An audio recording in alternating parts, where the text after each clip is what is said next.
बिबट्याचा बंदोबस्त केल्याशिवाय रस्त्यावरून उठणार नाही अशी ठाम भूमिका आता आंदोलकांनी घेतलेली आहे। पुणे आणि नाशिक या दोन महामार्गांना जोडणारा हा मार्ग आता वाहतूक कोंडीमध्ये गेलेला आहे।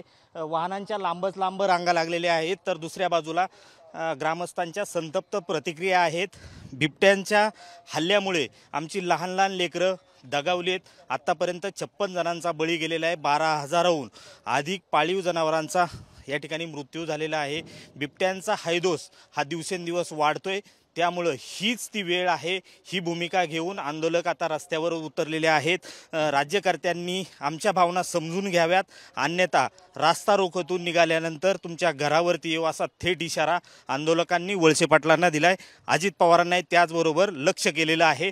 त्यामुळे पुणे नाशिक महामार्गावरती सुरू झालेले हे आंदोलन आता शांततेच्या मार्गाने सुरू आहे। त्यामुळे राज्यकर्त्यांनी बिबट्याचा बंदोबस्त करण्यासाठी योग्य उपाययोजना आणि ठाम भूमिका घ्यावी अशी या ठिकाणी मागणी होते। व्हिडिओ जर्नलिस्ट सुमित भोसलेसह मी रोहिदास गाडगे, साम टीव्ही न्यूज, मनसर, पुणे।